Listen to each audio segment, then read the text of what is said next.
Paix et grâce chez vous à la maison. Tu t'es longtemps demandé, est-ce que tu as le Saint-Esprit?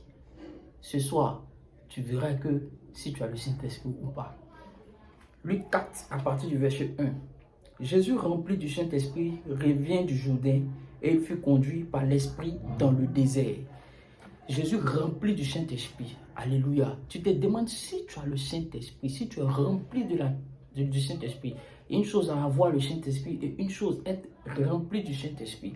Aujourd'hui, j'ai énuméré 4 critères qui vont te montrer que tu es rempli de le Saint-Esprit et le voile va tomber de tes yeux.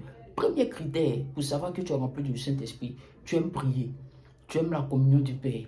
Prier pour toi n'est plus un fardeau. Tu adores être dans sa présence. Tu adores partager ton temps avec le Seigneur Jésus. Sache que si ce caractère en toi, tu es rempli du Saint-Esprit. Deuxième critère qui prouve que tu es rempli du Saint-Esprit, tu aimes jeûner. Tu ne peux pas laisser une semaine passer sans que tu ne jeûnes.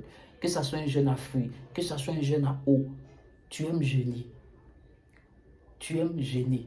Ça, c'est un critère de quelqu'un qui a le Saint-Esprit, de quelqu'un qui est rempli du Saint-Esprit. Troisième élément qui prouve que tu es rempli dans le Saint-Esprit, acte 1 à partir du verset 8. Il dit, vous recevez une puissance du Saint-Esprit venant sur vous et vous serez mes témoins. L'une des choses qui prouve que tu as le Saint-Esprit, tu es témoin de Jésus. Un témoin, c'est quelqu'un qui a vu, c'est quelqu'un qui a entendu et qui dit tout simplement ce qu'il a vu et ce qu'il a entendu. C'est tout. Tu aimes aller parler de ce que Jésus a fait pour toi. Tu veux qu'autour de toi, tous ceux qui sont autour de toi soient sauvés. Tous ceux qui sont autour de toi soient délivrés. Tu aimes partager ce que tu as reçu. Sache que si tu as ce critère en toi, tu es rempli du Saint-Esprit. Quatrième et dernier élément qui prouve que tu es rempli du Saint-Esprit se trouve dans le livre de Colossiens 3 à partir du verset 2.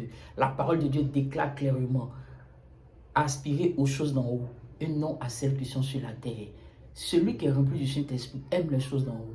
Les choses d'en haut sont la joie, la paix, la justice. Il aime méditer, il aime communier avec ses frères, il a l'amour de son prochain, il est attiré par les messages bibliques, il est attiré par les choses de Dieu, il est attiré par tout ce qui vient de Dieu. Il est prêt même à aller aux veillées de prière. Il est prêt même à aller à chaque fois dans les réunions de prière pour écouter seulement son papa parler. Ça, c'est un critère qui montre que tu es rempli du Saint-Esprit. Tu as l'amour du Seigneur. Tu aimes Dieu. En d'autres termes, on ne peut pas aller plus loin pour dire que tu as la passion de Christ. Tu es passionné de Jésus. Tu aimes tout ce qui vient de Jésus. Comme moi, je suis un passionné de Christ. Amen.